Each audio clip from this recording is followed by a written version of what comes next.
c'est d'en faire bénéficier une centaine de femmes enceintes. Le budget prévu 2024 que nous avons voté l'autre jour est de 63 000 euros pour l'achat des paniers. À raison, et tu avais raison François, parce qu'on était parti sur quelque chose de trop bas. Les paniers seront à 22 euros le panier. L'autre jour, on les a présentés à 10,50 euros, hein, ça fait le double. Et également, le budget prévoit les intervenants des ateliers. Alors ces paniers, je précise, hein, ils font 5 à 6 kilos et c'est pour des familles de 3-4 personnes.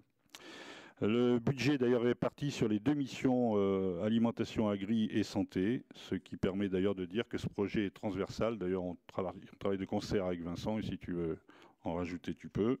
Ce projet est appelé à évoluer. Et nous avons commencé à commencer dès cette année, donc au mois de juin. On va mettre en place un COTEC et un comité technique et un comité de pilotage qui vont nous permettre de faire évoluer au fil de son fonctionnement ce projet. Voilà, et justement, nous mettons en place des partenariats. On a déjà rencontré les maternités du centre clinical et du centre hospitalier Angoulême. Tout le monde est très favorable. On entame des discussions avec le réseau de producteurs. Voilà, donc c'est la mise en place de ce partenariat qu'on vous propose ce soir. Y a-t-il des questions? Jackie Bonnet. Oui, Jackie. Oui, donc voilà, j'ai participé moi aussi en groupe de travail. Très bonne initiative. Je voudrais simplement faire un petit rappel suite aux manifestations des agriculteurs et ce qui est en train de se passer au niveau de l'Europe et au niveau de l'État français, sous la pression des deux syndicats principaux, la FNSEA et puis la coordination rurale, où on est en train d'assouplir des règles qui avaient été dictées. On fait fi du plan Ecophyto, enfin d'ailleurs de nouveaux plans Ecophyto, puisque ce sont des échecs successifs. Et on va continuer effectivement en Europe et en France à autoriser bon nombre de pesticides. Donc là, on est bien en train de reconnaître l'avis des scientifiques, enfin, et de se dire que l'agriculture conventionnelle et tous les pesticides qui vont avec sont très dangereux pour la santé, particulièrement pour les jeunes enfants, mais pas que. Toutes les études scientifiques le montrent. Santé humaine, atteinte sur la biodiversité, qualité de l'eau. Voilà, donc on est en train d'accompagner un système qui est plutôt vertueux, mais qui nécessiterait, et notamment dans le cadre des travaux qu'on mène pour Carte et Climat, de massifier la production de l'agriculture bio locale pour la santé humaine, pour la biodiversité, pour la qualité et la quantité de l'eau. Voilà, et non pas plier sous le joug du syndicat majoritaire qu'est la FNSEA.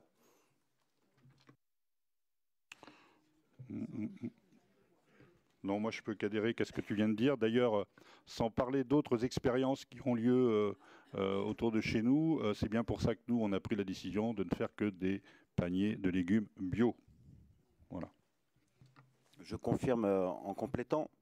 L'association Paysans Charente Bio, elle est largement présente maintenant dans les restaurations collectives de nos communes. Je crois pour la satisfaction de tous, des élus, des parents et des enfants. Et donc c'est bien effectivement une démarche de massification qui donne du sens à un travail qui avait commencé au départ par un partenariat avec la MAB dans le cadre d'un projet qu'on appelait Doc de légumes. Donc il y a eu Doc de légumes qui a permis et accompagné la naissance de Paysans Charente Bio, qui complète notre action pour faire des circuits courts de qualité dans l'assiette des enfants de nos cantines. C'est une satisfaction de voir qu'ils sont présents dans ce panier jeune pousse. Le panier jeune pousse, on aurait pu presque l'appeler le panier Hippocrate, parce que chacun se rappelle ici que Hippocrate disait que l'alimentation soit ton premier médicament. Et donc on retourne à quelque chose d'essentiel, de faire en sorte qu'à un moment important dans une vie humaine qui est celui de la grossesse, il puisse y avoir une prise de conscience de l'importance de la qualité de l'alimentation sur la santé, en l'occurrence sur la maman et le bébé, mais on peut imaginer que le reste de la famille puisse aussi profiter des paniers puisqu'ils seront de taille conséquente, ils sont de 5 à 6 kilos selon les semaines, selon la saison. Et donc c'est une belle initiative et tant mieux si on peut l'apporter, qu'elle puisse se lancer prochainement dès le mois de juin. Moi j'espère, et je crois que nous sommes nombreux ici à espérer que très rapidement on arrive au-delà, au taquet, au plafond des 100 femmes accompagnées et qu'on vous sollicite pour imaginer la version 2, l'étape 2, l'épisode 2, si j'ose dire, de la saison, parce qu'on aura montré qu'il y a aussi une réponse dans la population et que ça donne satisfaction. Oui, en complément de ce que vient de dire Vincent, Michel, on parle de 100 femmes sur entre guillemets, un potentiel de combien de femmes enceintes par an sur le Grand Angoulême? 1400. 1400. 1400. Alors là, on a pris 100 pour commencer. D'abord parce qu'on va commencer le 4 juin, mais entre la communication, on ne va pas communiquer avant la conférence de presse. Sur le chat et... Non, 1400 sur le Grand Angoulême. Moi, j'ai 1400. Ah, ben résident. Oui, alors déjà, l'une des conditions, c'est de résider à Grand Angoulême, bien évidemment. Je parle, le potentiel, c'est 1400 naissances sur le Grand Angoulême. Je ne parle pas du chat, résident à Grand Angoulême. D'accord. D'ailleurs, je pourrais vous fournir la carte par commune du nombre de naissances par commune. Nous l'avons également. Tu as dit tout à l'heure, les familles devront suivre des initiations à faire l'aliment ou bien c'est une option? Parce que ce n'est pas la même histoire. Non, ce n'est pas une option. Ça veut dire que d'ailleurs, dans le parcours qu'on a prévu, sachant que là, on avance en marchant, en fait, la première condition, c'est d'assister à un premier atelier. Voilà. Ouais, mais on parle de tout ça, il y a des choses possibles, voilà. C'est pour ça que j'ai bien précisé qu'on allait mettre en place un COTEC et un COPIL pour suivre et accompagner ça. Voilà. Et c'est pour ça également qu'on a des partenariats avec le centre clinical et le chat pour organiser tout ça. Et les communes aussi, à mon avis, qui devront être associées au projet. Mais là aussi, au niveau des communes, on s'aperçoit que tout le monde n'a pas les mêmes moyens, les mêmes dispositions, voilà. L'idée, c'est de commencer, d'avancer en marchant. Il y a autre chose aussi, personne n'a posé la question, mais avant que vous la posiez, c'est sur la participation des 20 €. La question s'est posée en réunion des maires l'autre soir, enfin pas des maires, des mairies l'autre soir. Certains élus pensent que, alors déjà, pourquoi on a mis 20 € sans différenciation sociale? Parce que là, on veut commencer et que ce soit simple. Et déjà, je peux vous dire que c'est très compliqué à mettre en œuvre. Je rappelle qu'on ne renforce pas les forces humaines pour ça. Ça veut dire qu'aujourd'hui, même si c'est coporté par les deux missions, c'est la mission santé avec Ludovic qui va suivre. On essaye de recruter une personne, mais voilà. Donc on essaye de faire simple pour l'instant. Mais la question d'ailleurs de l'inscription se pose. Est-ce qu'il faut le faire ou pas? Pour l'instant, on est parti sur le fait qu'il fallait qu'il y ait un engagement des personnes. C'est plutôt ça qui nous a incité à demander 20 €. Mais voilà, est-ce qu'on le gardera ou pas? J'en sais rien pour l'instant. En tous les cas, c'est une question qui se pose. Oui, pour compléter ce qui a été dit, encore une fois, je ne remets pas en cause les initiatives portées, bien au contraire, hein, je les soutiens, je suis présent dans les groupes de travail. Cependant, on peut toujours se satisfaire de ce développement, mais tu en as parlé, Vincent, tout à l'heure, c'est cette idée de massification. La surface agricole utile en Charente, sur la bio, elle est autour de 6%. Donc ça, c'est la première chose. Et ramener à notre territoire, je pense qu'on est à peu près dans ces proportions, peut-être même moins. Deuxième élément par rapport à la question de Maud et puis aux précisions qui ont été apportées sur les ateliers, quand on parle de perturbateurs endocriniens, bien sûr, on parle de la présence de pesticides dans les aliments, particulièrement sur certains aliments, mais on peut parler aussi de tout le reste. Produits cosmétiques, produits d'entretien, les plastiques. J'en passe et des meilleurs. Donc effectivement, ce qui me semblera aussi important, c'est que dans ces ateliers, il y ait une sensibilisation sur l'ensemble de ces molécules auxquelles les femmes enceintes, les enfants sont, et puis même les adultes, hein, mais particulièrement les plus fragiles, sont exposés. C'est d'ailleurs ce qui est prévu. Voilà. Parce qu'en plus, un nouveau-né, hein, tu as assisté à la même conférence que moi l'autre jour, Jackie. Hein, voilà, il est sujet à tout attraper. Évidemment, il a 4 pattes. Donc, il y a des perturbateurs partout, entre les peintures, les meubles, et j'en passe. Voilà. Les produits chimiques pour traiter les sols et le reste. Voilà. Donc, évidemment, c'est prévu.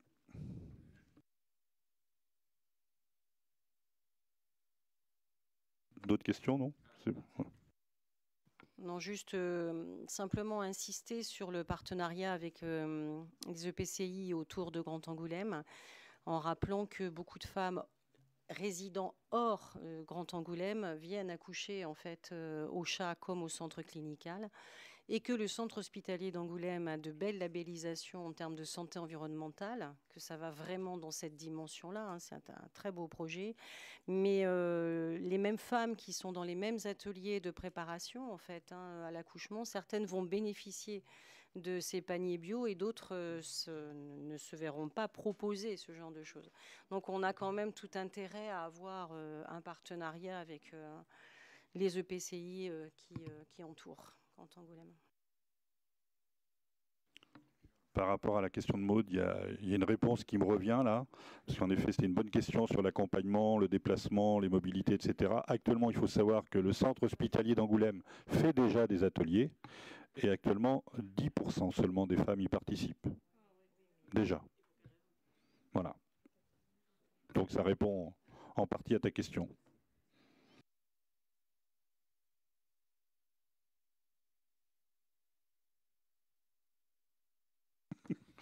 Il n'y a plus de questions? Qui est contre? Qui s'abstient? Je vois pas. Merci.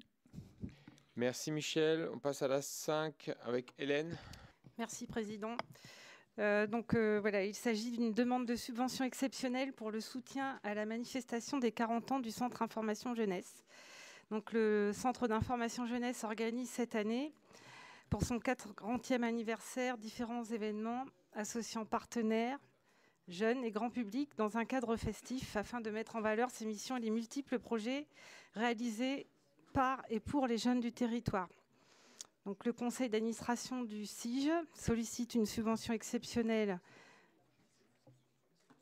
auprès de Grand Angoulême pour financer la soirée Projet Jeunes et Engagement du 16 mai 2024 à la Nef. Donc, cette subvention, soit 14,5% du coût total du coût de l'événement, est demandée en supplément de la subvention annuelle liée à la convention pluriannuelle d'objectifs finançant les missions générales du CIGE. Voilà, donc c'est notamment tout ce qui se fait avec le GIGA, hein, les Jeunes Initiatives Grand Angoulême. On va avoir des représentations, des projets qui ont été soutenus par Grand Angoulême dans le cadre de GIGA. Donc je vous invite à y venir nombreux pour voir toute cette dynamique, cette belle dynamique. Voilà, donc je vous propose d'attribuer au Centre d'information jeunesse une subvention exceptionnelle de 2 000 € pour le financement de la soirée Projet Jeunes et Engagement à l'occasion de son 40e anniversaire, d'approuver l'avenant numéro 1, la convention financière entre le CIGE et Grand Angoulême pour l'année 2024, qui permettra le versement de la subvention exceptionnelle en précisant les modalités. Voilà, est-ce qu'il y a des questions? Donc, je mets aux voix. Qui vote contre? Qui s'abstient? Merci beaucoup. Merci Hélène.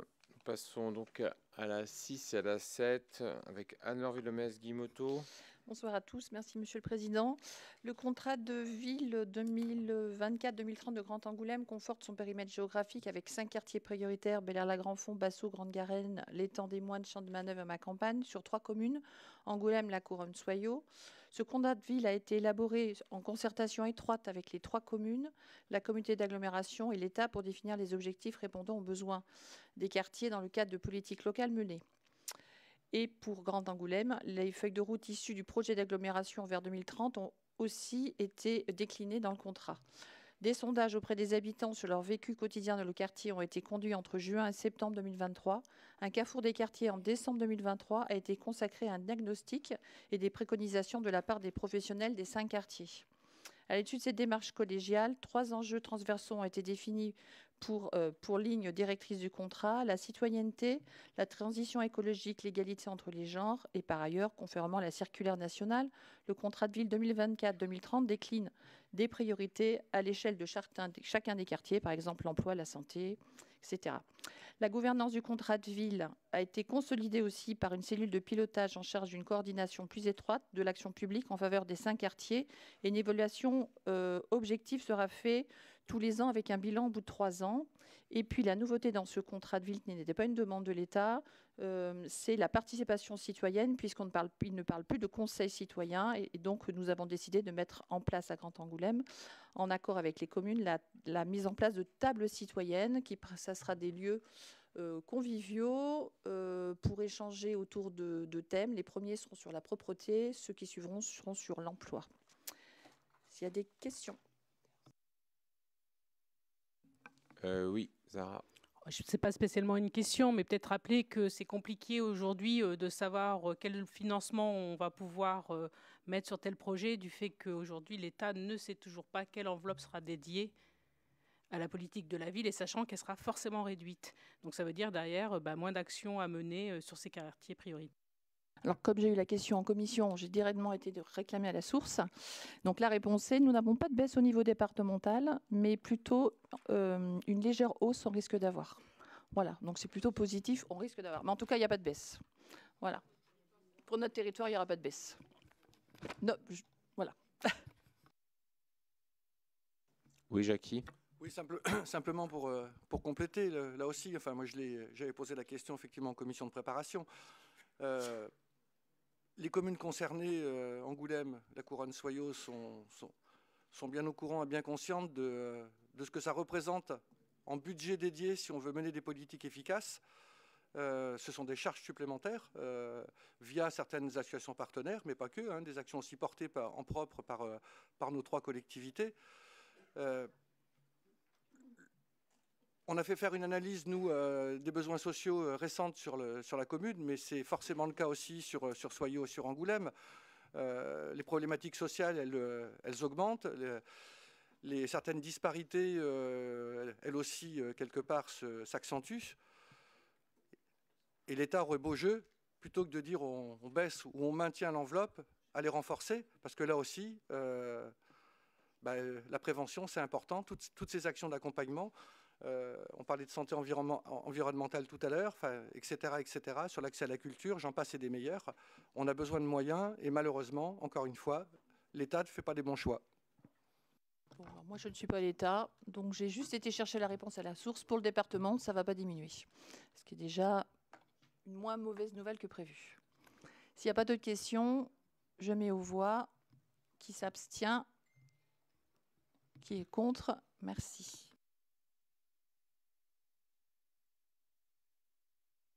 Alors, comme vous le savez, nous avons donc une aire d'accueil de grand passage située à Roulet-Saint-Estèphe depuis 2020.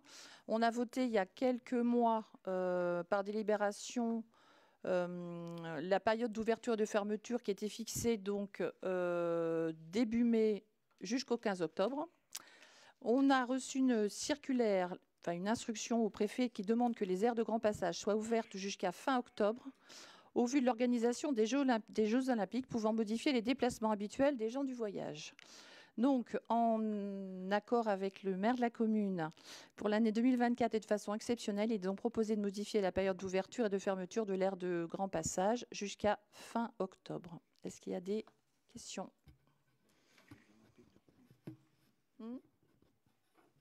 Oui, Monsieur Duhoux. Merci, Monsieur le Président. Je me souviens plus trop de la délib, je l'ai lu il y a 3-4 jours, mais elle ferme plus tard, mais elle ouvre plus tard aussi, de mémoire, non? Absolument pas. Ah non, bon, non, on ne déplace pas l'ouverture, on laisse l'ouverture habituelle. Okay. Donc on élargit exceptionnellement COJO avec l'accord avec l'avis favorable du maire, de la mairie. Tout à fait, que j'ai eu au téléphone. Il n'y a pas de questions. Qui s'abstient? Qui vote contre? Merci beaucoup. Très bien, merci. Nous passons aux délibérations 8 et 9 avec Hassan Ziat. Merci, Monsieur le Président. Donc, pour le résumé, point 8, il s'agit du règlement d'intervention de Grand Angoulême dans le cadre de sa politique de soutien au parc privé. Modification numéro 1. Je vous propose le résumé du point numéro 8. Dans le cadre des évolutions de la réglementation des aides de la rénovation énergétique, MaPrimeRénov', le recours à mon accompagnateur Rénov', MAR, assistance à maîtrise d'ouvrage renforcée, est obligatoire depuis le 1er janvier 2024 pour tous les ménages s'engageant dans un projet de rénovation énergétique globale et performante. Le particulier est ainsi accompagné tout au long de son projet par une structure agréée et garante de la qualité de la rénovation. Afin de pouvoir proposer un accompagnement complet aux particuliers et conforter l'offre de services de Grand Angoulême Habitat, la collectivité a déposé sa candidature en tant que mon accompagnateur Rénov' à l'automne 2023 et bénéficie de l'agrément depuis le 1er janvier 2024 pour une durée de 5 ans. Il convient dès lors d'intégrer les modalités financières et d'accompagnement des ménages dans le cadre de cette mission dans le règlement d'intervention parc privé. Il est précisé que la tarification de cette prestation fixée à 2 000 € TTC fait l'objet d'une délibération spécifique. L'ANA prend en charge cette mission de manière progressive en fonction des catégories de ressources, dans la limite d'un plafond de 2 000 € TTC. Grand Angoulême apportera une aide financière à la prestation d'accompagnement pour les ménages aux revenus modestes engagés dans un pass accession pour l'acquisition de leur résidence principale à hauteur de 20% de 2 000 € TTC, soit 400 €. Le reste à charge pour le ménage sera ainsi égal à 0. Je vous propose d'approuver la modification numéro 1 du règlement d'intervention en faveur du parc privé de Grand Angoulême, d'accorder une subvention de 20% du montant de la prestation d'accompagnement mon accompagnateur Rénov' aux ménages aux revenus modestes engagés dans un pass accession, dans la limite du plafond de subvention de l'ANA, soit au 2 mai 2024, une subvention de 400 €. Est-ce que vous avez des questions? Donc, je soumets au vote. Qui est contre? Qui s'abstient? Merci.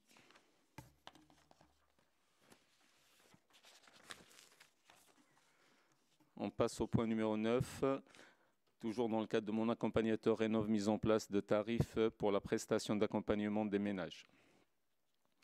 En lien avec les objectifs de la loi Climat et Résilience, le décret 2022-1035 du 22 juillet 2022 rend obligatoire l'accompagnement des ménages pour l'obtention de certaines aides de l'Agence nationale de l'habitat et crée mon accompagnateur Rénov' chargé de l'assistance à maîtrise d'ouvrage auprès des ménages. L'arrêté du 21 décembre 2022 relatif à la mission d'accompagnement du service public de la performance énergétique, modifié par l'arrêté du 14 décembre 2023, définit les missions de l'accompagnateur.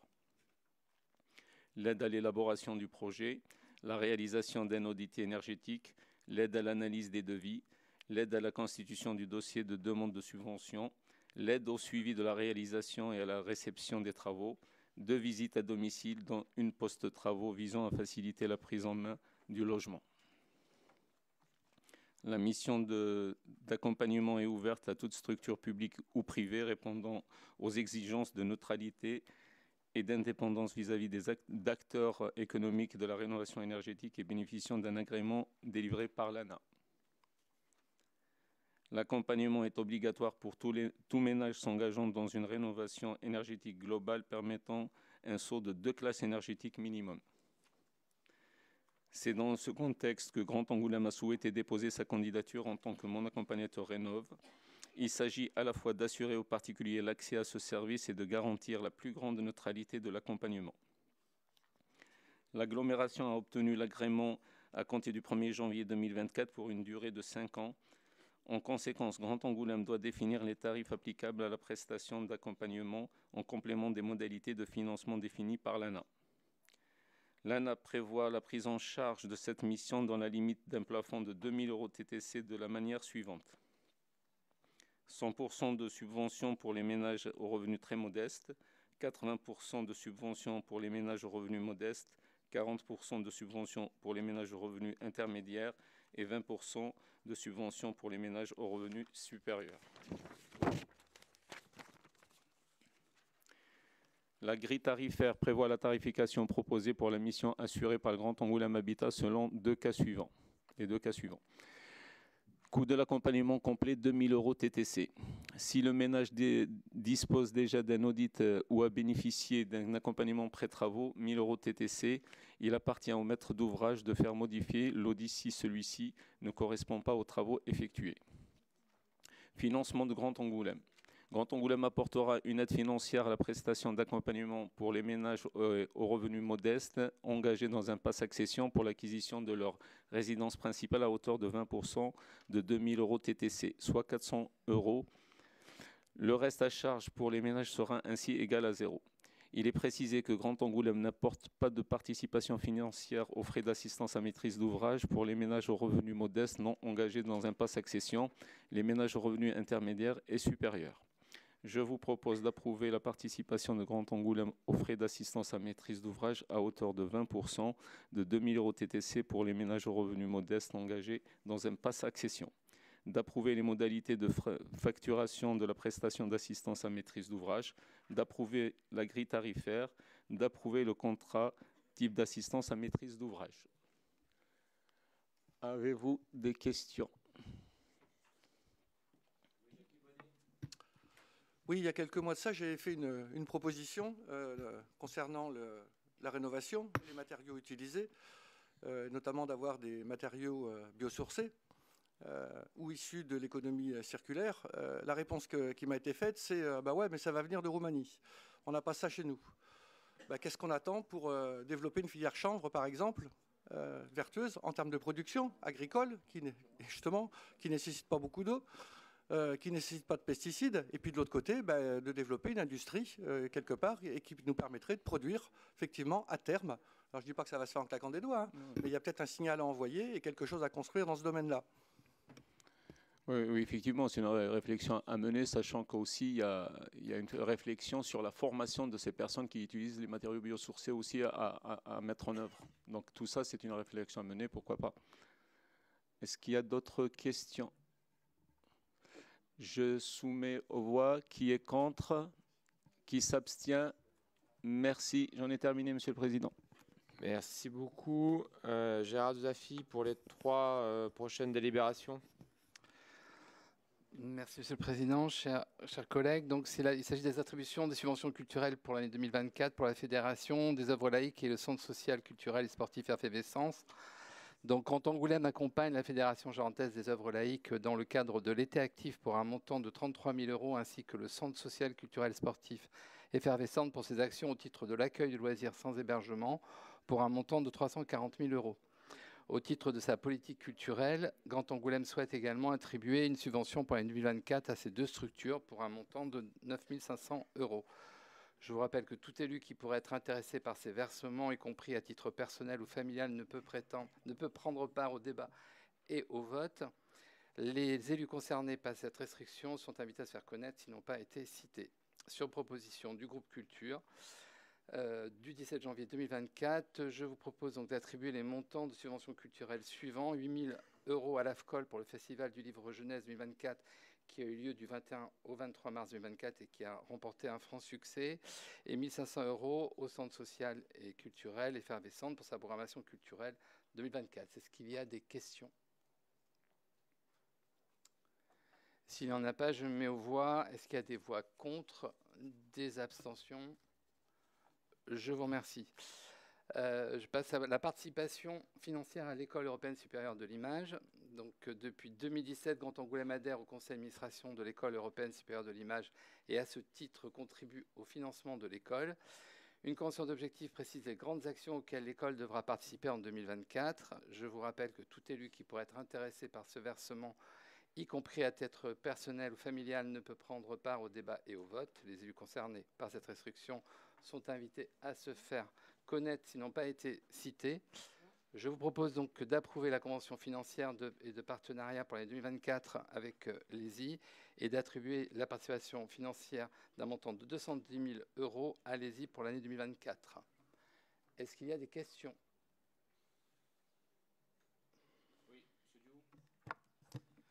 Merci Monsieur le Président.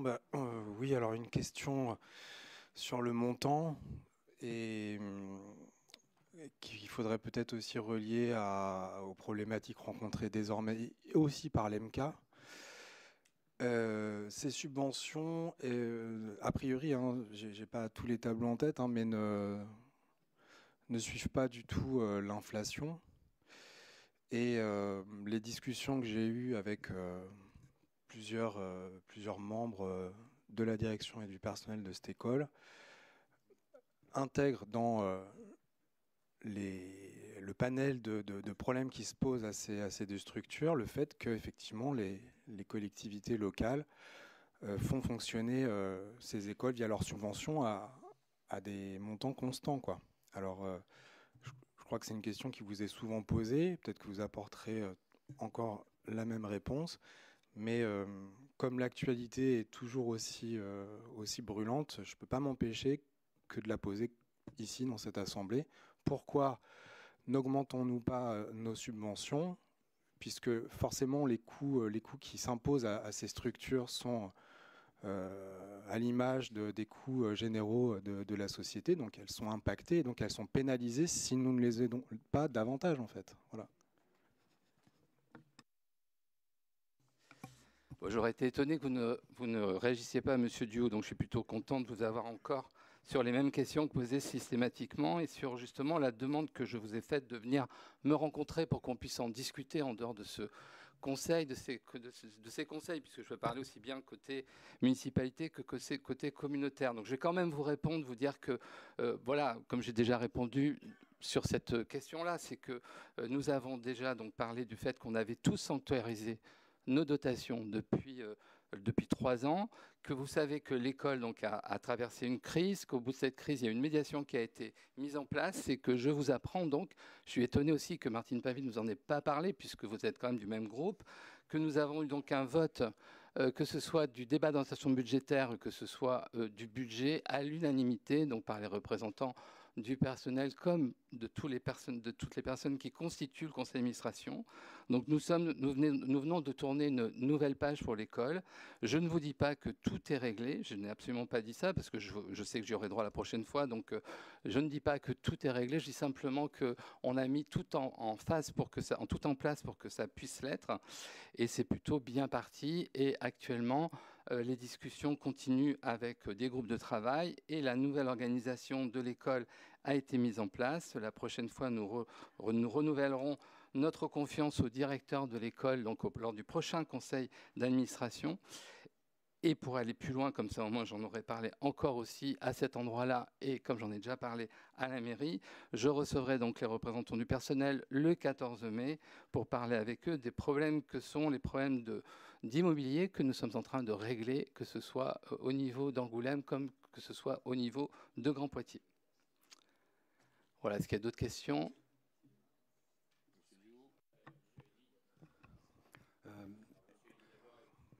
Une remarque sur le fond. La question qui se pose pour les collectivités pour subventionner un certain nombre de satellites et d'associations qu'elles supportent, c'est la question de savoir si on doit vivre plus mal qu'elles ou pas, puisque l'inflation, elle vaut aussi pour nous. Et donc, je pense que la plupart des collectivités, c'est vrai aussi pour l'État, a fait le choix de se serrer la ceinture autant que les associations qu'elles supportent. Oui, monsieur Elie, mais le problème, c'est que là, on parle d'une population quand même déjà fragile et des conditions d'enseignement qui se dégradent année après année. Et à ma connaissance, Angoulême et le Grand Angoulême ne sont pas menacés de faillite, ce qui, pour le coup, risque d'être le cas des structures dont on parle. Et pardon, monsieur Desafi, mais j'avais même pas envie de la politiser, la question. Vous l'avez fait de vous-même, mais vous n'avez pas répondu au seul point central. Est-ce qu'il y a une raison à part que celle que vient de mentionner M. Elie, qui fait qu'on reste à budget constant depuis des dizaines d'années? Ça, je vous l'avais déjà dit pardon, Monsieur le Président, je prends la parole. Je suis désolé, Monsieur Duhaut, mais donc du coup, vous ne suivez pas les conseils communautaires qui se succèdent. Et on avait commencé là-dessus, c'est-à-dire vraiment à dire que, évidemment, nous sommes dans une période de budget contraint, que ce soit pour l'agglomération ou pour la ville, mais également pour la région, enfin pour les autres participants. Donc c'est hyper important, évidemment, d'abord de voir comment on peut se sortir de cette ornière-là avec les budgets qui sont qui sont ceux de l'ESI aujourd'hui. Et on a travaillé là-dessus. Et j'espère pouvoir continuer à dire, et d'ailleurs, pour l'instant, ce vote, en effet, à l'unanimité lors du dernier conseil d'administration, me prouve que nous sommes dans le bon chemin et nous allons continuer à travailler là-dessus. Et je ne peux pas vous laisser dire que l'enseignement se dégrade quand on voit les résultats au niveau des diplômes, et également le fait que ce concours d'entrée à l'ESI est toujours autant sollicité. Donc je ne peux pas du tout vous laisser dire que l'enseignement se dégrade. Je rappellerai aussi que la région est rentrée dans l'école, ce qui n'était pas le cas il y a des dizaines d'années. Donc c'est pas vrai de parler de dizaines d'années. Voilà. Après que les structures satellites de nos collectivités ou de nos établissements publics fonctionnent sans augmentation, ou en tout cas sans augmentation qui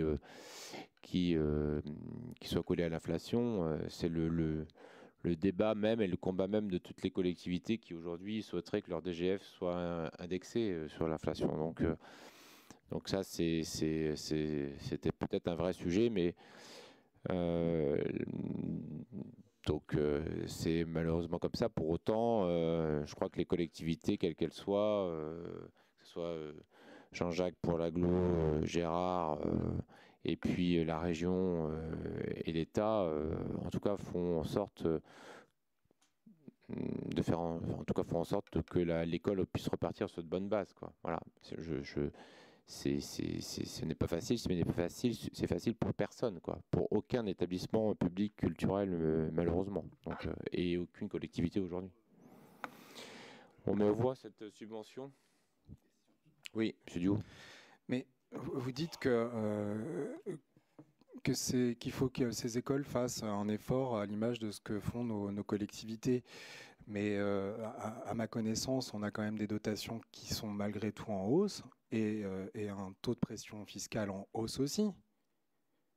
Ou je me trompe? Vous voulez dire des recettes en hausse? Oui. Oui, mais pas à l'échelle de l'inflation. Donc, oui. Puis je terminerai juste en disant qu'il faudrait que dans ce cas-là, vraiment, toute l'équipe pédagogique soit vraiment dans le rouge, ce qui n'est absolument pas le cas aujourd'hui. Je le rappelle, on a les budgets qu'il faut pour fonctionner pour cette année encore et pour plusieurs années par rapport à la nouvelle organisation qu'on a mis en place, et surtout en gardant l'accréditation. C'est-à-dire que ce qui était le plus important quand même, c'est que les étudiants qui rentrent dans cette école puissent sortir avec les diplômes pour lesquels ils sont rentrés dans cette école, et ce sera le cas. Donc je peux le mettre au vote maintenant. Est-ce qu'il y a des votes contre ? Des abstentions? Je vous remercie. Merci. Je passe. J'en ai encore un autre. Oui, tu as encore, oui. Un autre. Donc on va parler du recrutement de la direction de la régie à personnalité morale et autonomie financière de la NEF, même si il y a déjà eu des dérives à ce niveau-là, on a déjà su le nom. Mais c'est aujourd'hui normalement que le nom devait tomber. Donc la régie musique actuelle de Grand Angoulême est administrée par un conseil d'administration et une présidente, désignée par le conseil communautaire sur proposition de son président par la délibération numéro 147 du 16 juillet 2020. La direction de l'établissement est également désignée par le conseil communautaire sur proposition de son président. La direction est avec l'agent comptable le seul agent de droit public de la régie. Le processus de recrutement qui a été lancé donc le 30 novembre 2023 a respecté les dispositions du décret numéro 2017-432 du 28 mars 2017 relatif au label et au conventionnement dans les domaines du spectacle vivant et des arts plastiques, en portant une vigilance particulière au principe de non-discrimination et de parité dans la phase de présélection des candidats, tout autant que dans la composition du comité de sélection puis du jury de recrutement. Les candidats étaient amenés à postuler avant le 12 janvier 2024. 23 candidats ont postulé, 16 hommes et 7 femmes. Ayant atteint la parité des candidatures recevables, le jury s'est réuni le 16 janvier 2024 et a présélectionné 7 personnes, 3 femmes et 4 hommes. Ces candidats ont reçu une note d'orientation leur permettant de produire une note d'intention qui devait être rendue pour le 29 février 2024. 2 candidats s'étant désistés pour des raisons personnelles n'ont pas rendu de notes. 5 candidats, 2 hommes et 3 femmes, ont été reçus par le jury le 19 mars 2024. À l'issue de ces entretiens, le jury s'est déclaré unanimement en faveur de la candidature de M. Guillaume Mangier, tant pour ses engagements et son expérience que pour la qualité de son projet pour la nef. Le conseil d'administration de la régie du 22 mars 2024 a confirmé la position du jury de recrutement et a autorisé la présidente à procéder à la demande d'agrément auprès du ministère de la Culture. M. Guillaume Mangier a accepté le poste dans les conditions négociées par le jury et pourrait ainsi prendre ses fonctions le 3 juin 2024 en tant qu'agent contractuel de droit public. La ministre de la Culture, par courrier du 29 avril 2024, a signé son agrément au recrutement de M. Guillaume Mangier. Est-ce que vous avez des questions? Est-ce que Joël veut rajouter quelque chose peut-être? Pas vraiment, Gérard a tout dit, bien expliqué, et on est heureux d'accueillir Guillaume Mangier le 3 juin. Voilà, ça nous manquait beaucoup. Laetitia nous manque, mais on est heureux d'accueillir Guillaume, voilà, en qui on a eu confiance. Sa note d'intention, sa prestation au moment du jury nous a tous convaincus. Donc voilà, on l'attend avec impatience. Donc, je vous propose donc d'approuver le recrutement de M. Guillaume Mangier en tant que directeur de la régie musique actuelle de Grand Angoulême à compter du 3 juin 2024. Donc, du coup, aujourd'hui, tout le monde peut s'en emparer et en parler autour de lui. Est-ce qu'il y a donc des votes contre? Des abstentions? Je vous remercie. Merci. On passe aux 2 suivantes avec Mickaël Laville. Merci, Président. Le premier point, c'est sur la taxe de séjour, l'approbation de la grille tarifaire au 1er janvier 2025 et l'instauration d'une taxe additionnelle départementale. Donc, Grand Angoulême est en charge de la collecte de la taxe de séjour sur le périmètre des 38 communes. Suite à une harmonisation des tarifs et une optimisation de la collecte et à la gestion mise en place par l'agglomération, le produit de la taxe de séjour a évolué de 221% entre 2017 et 2023, passant de 146 697 € à 471 871 € en 2023. Je rajoute à ce moment-là qu'il y a aussi peut-être un effet avec une augmentation de la fréquentation, mais également de mieux aller chercher, percevoir cette taxe en tout cas. En application du CGCT, les tarifs doivent être arrêtés par le Conseil communautaire avant le 1er juillet de l'année pour être applicables à compter de l'année suivante. Il convient donc de se prononcer sur les tarifs de la taxe de séjour applicable au 1er janvier 2025 en tenant compte de la décision du Conseil départemental d'instaurer une taxe additionnelle départementale, dite TAD, à la taxe de séjour perçue en Charente par les établissements publics de coopération intercommunale. Je rajouterai ici qu'il y a déjà plus de 60 départements qui ont demandé à percevoir cette taxe et depuis de longues années. Cette taxe de séjour additionnelle recouvrée par la communauté d'agglomération de Grand Angoulême pour le compte du département, dans les mêmes conditions que la taxe communautaire, sera effective à compter du 1er janvier 2025 et représentera 10% du montant de la taxe de séjour locale à laquelle elle s'ajoute. Suite à la mise en place de la TAD, il est proposé d'harmoniser les tarifs de la taxe de séjour de Grand Angoulême pour faire en sorte que le montant total payé par le touriste soit arrondi au plus lisible. Cette adaptation se traduirait par une baisse du tarif voté pour les hébergements d'1 étoile, tout en permettant de ne pas répercuter la hausse de tarifs pour les autres catégories d'hébergement.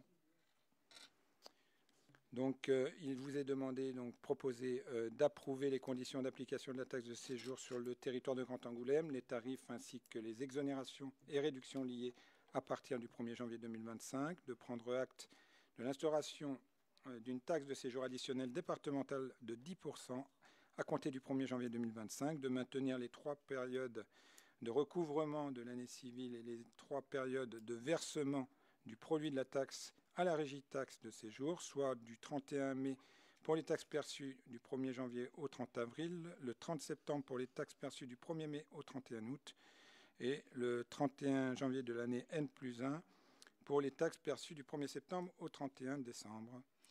d'autoriser le reversement au département de la Charente de la part correspondant à la taxe additionnelle à l'issue de chaque période de recouvrement. Est-ce qu'il y a des questions? Non, je mets aux voix. Est-ce qu'il y a des voix contre? Des abstentions? Je vous remercie. Ce rapport est adopté à l'unanimité. Je vais faire lecture du résumé du point 14. C'est le classement de l'Office du tourisme du Pays d'Angoulême en catégorie 2. Donc, Grand Angoulême confie la mission de promotion et de commercialisation de la destination touristique à l'Office du tourisme du Pays d'Angoulême. Une convention annuelle fixe chaque année les modalités de mise en œuvre de ce partenariat sur le plan financier et opérationnel. Dans ce cadre, le plan d'action 2024, et dans le cadre du plan d'action 2024, il convient de se prononcer sur le projet de classement de l'Office du tourisme en catégorie 2. Ces démarches de classement sont gratuites et permettent une reconnaissance au niveau des services apportés par l'Office du tourisme au public pendant 5 ans.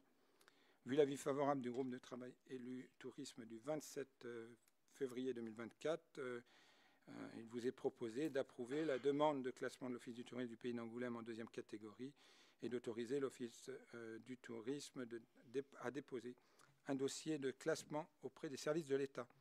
Je rajouterai là, pour vous préciser, que certaines démarches de l'Office ne sont pas possibles s'il n'est pas classé.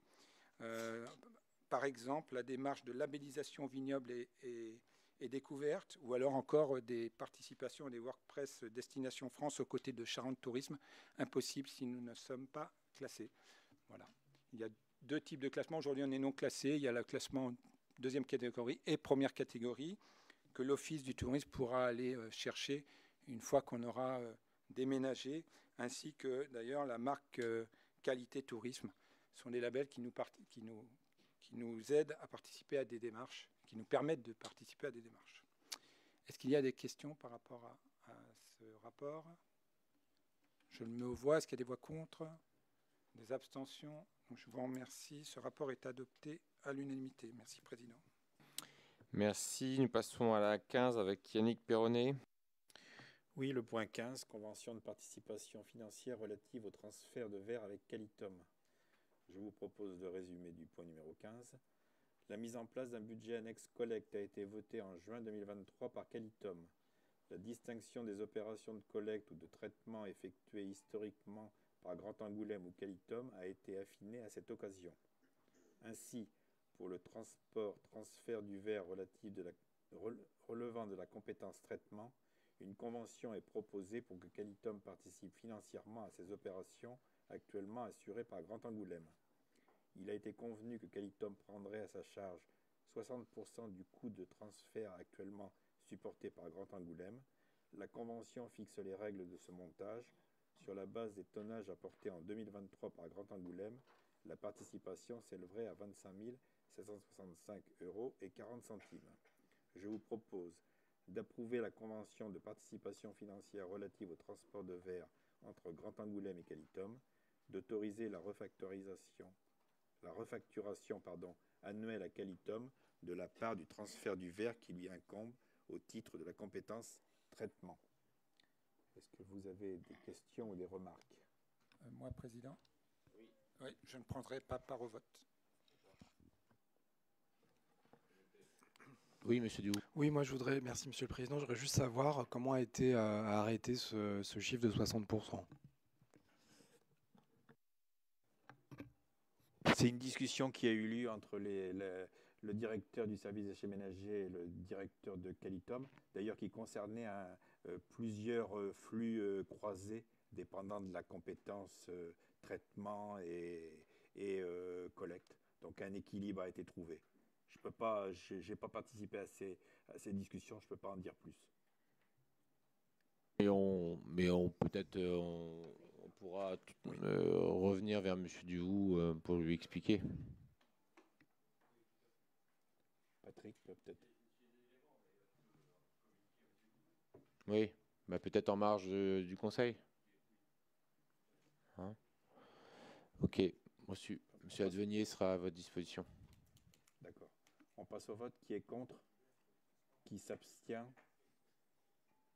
À l'unanimité, je vous remercie. Merci. Monsieur Biojou pour la 16. Oui, merci Président. Donc la présente délibération a pour objet la signature d'une convention d'adhésion au service recrutement, remplacement, renfort du centre de gestion de la Charente. Afin de permettre la continuité du service public, donc la collectivité peut dans certains cas avoir recours à du personnel temporaire via des contrats à durée déterminée. En particulier lors de remplacements momentanés d'agents, d'accroissement temporaire d'activité, de besoins occasionnels et saisonniers et de vacances temporaires d'emploi. Dans ce cadre et avant toute sollicitation éventuelle d'une entreprise de travail temporaire, la collectivité a l'obligation de solliciter le centre de gestion en adhérant par convention à son service recrutement, remplacement, renfort. Dans ce cas, l'agent contractuel de droit public est recruté et rémunéré par le centre de gestion, puis l'agent est placé sous l'autorité fonctionnelle et hiérarchique de la collectivité qui l'accueille.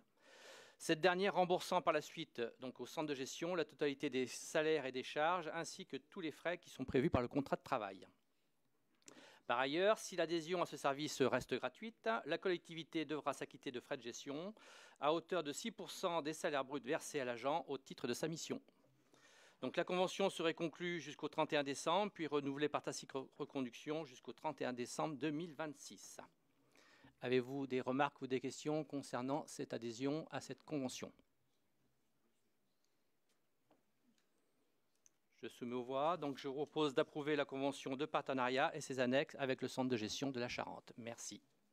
Qui est contre? Qui s'abstient? Merci. Nous passons à la 17 avec Jean-Luc Martial. Oui. Donc je vous propose le résumé du point 17. Il est proposé aux conseillers communautaires d'approuver la cession par Grand Angoulême, actionnaire majoritaire de la SPL Gamma, d'une action à la commune de Ruffec et de 2 actions à la communauté de communes Val-de-Charente d'une valeur unitaire de 1 000 €, ces 2 collectivités souhaitant intégrer le capital de la société. Une fois ces cessions effectives, la composition du capital de la SPL Gamma devra être modifiée.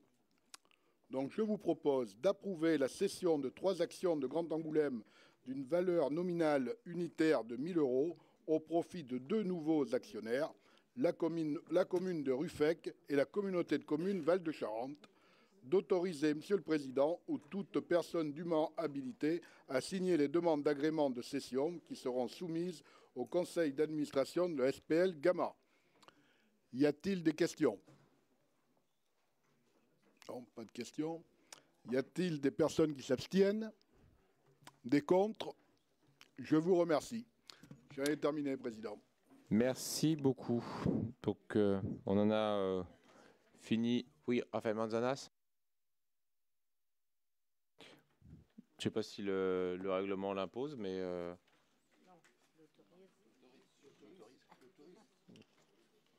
Hein? Mais allez-y, puis on vous répondra si on n'a pas les éléments plus tard.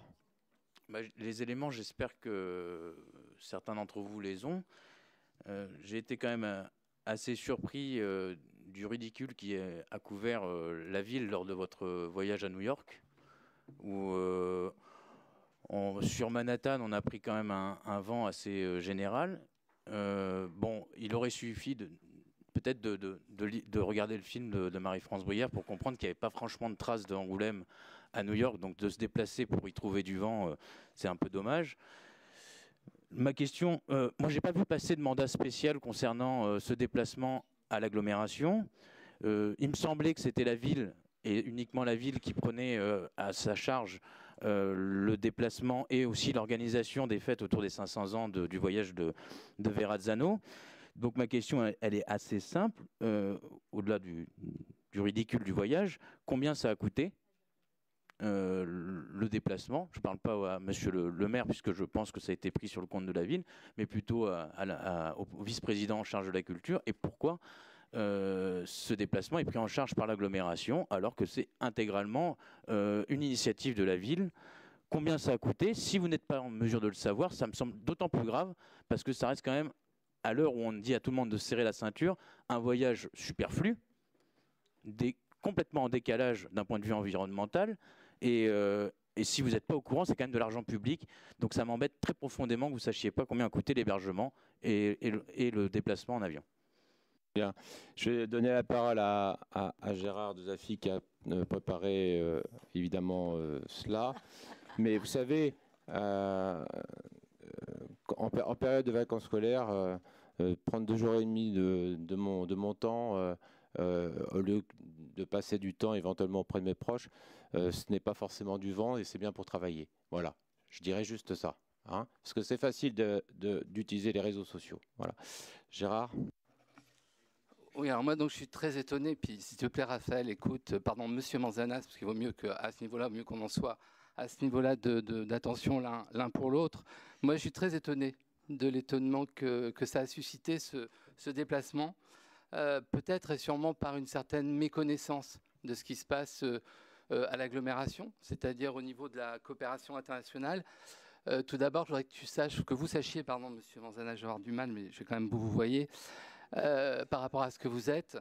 Il faudrait quand même que vous sachiez que nous avons été, alors quand je dis nous, donc c'est en effet Monsieur le Président et moi en tant que vice-présidente, donc nous, simplement une délégation de 2 personnes qui avaient été invitées par le Consulat général de France pour cette commémoration, assez tardivement, hein, puisqu'on a été invité pour la date, ça doit être le 27 mars de tête comme ça, donc on en a en effet profité, pas simplement pour cette commémoration, pour ce pseudo-vent dont vous êtes en train de parler, qui n'était évidemment pas un vent du tout.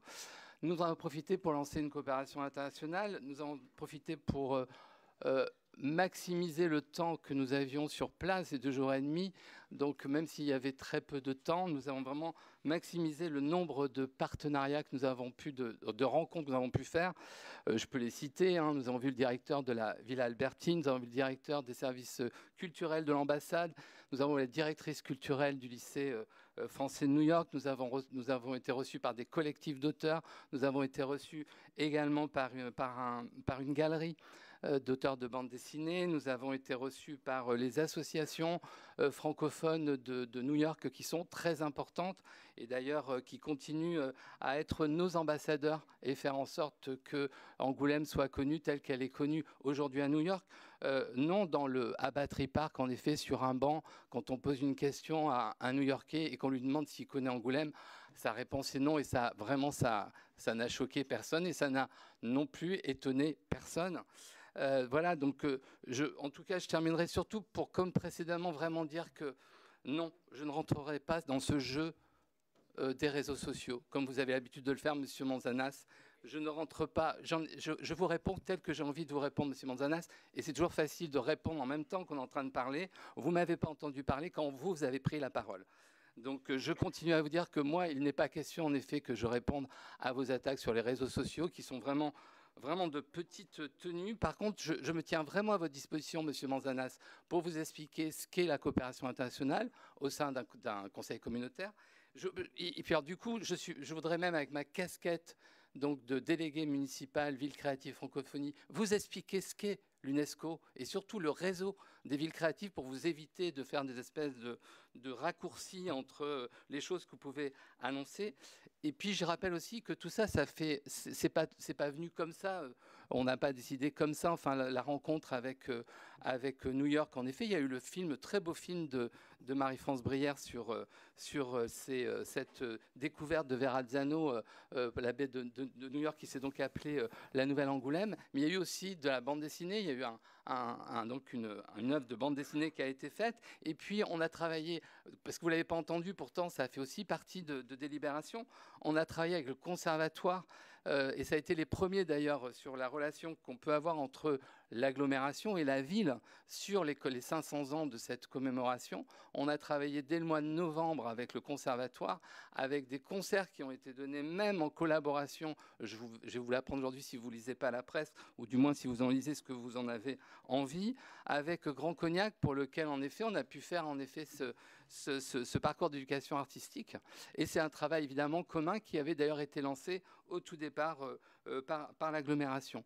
Voilà tout ce que je pourrais répondre sur ce déplacement qui finalement du coup a été une réussite au niveau en tout cas des collaborations futures que nous allons avoir avec tout ce qui est les associations francophones, puisque là-dessus, en effet, en ce qui concerne les résidences croisées, ce que je pense dont je parle régulièrement ici, sur les expositions, On a juste des choses qui peuvent se passer au niveau des expositions qui peuvent faire en sorte que nous pouvons également être à New York en dehors de cette commémoration.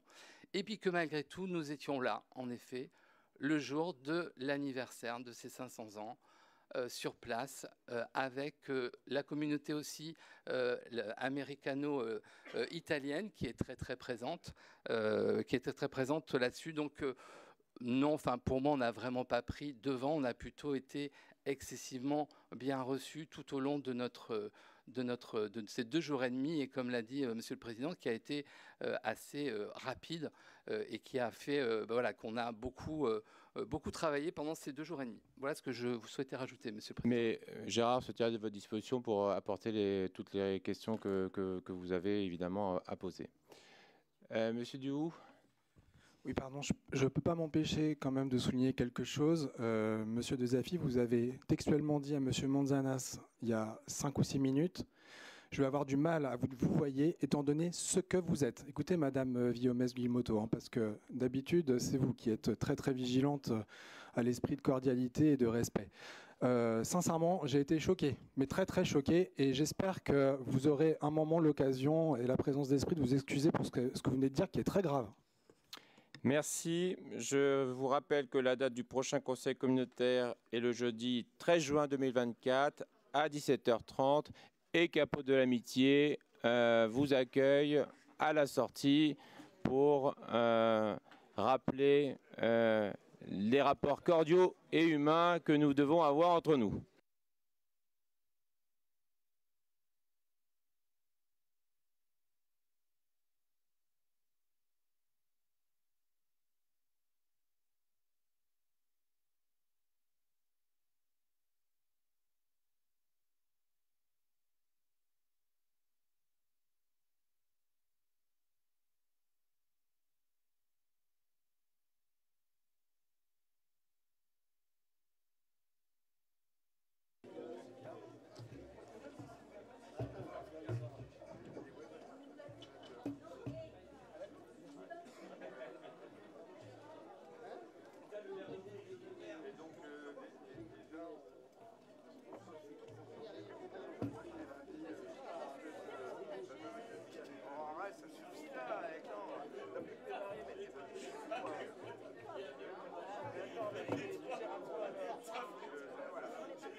Tu l'as dit, Jean-François, pour l'histoire des tarifs ou pas? On s'en fout, Saint-Michel.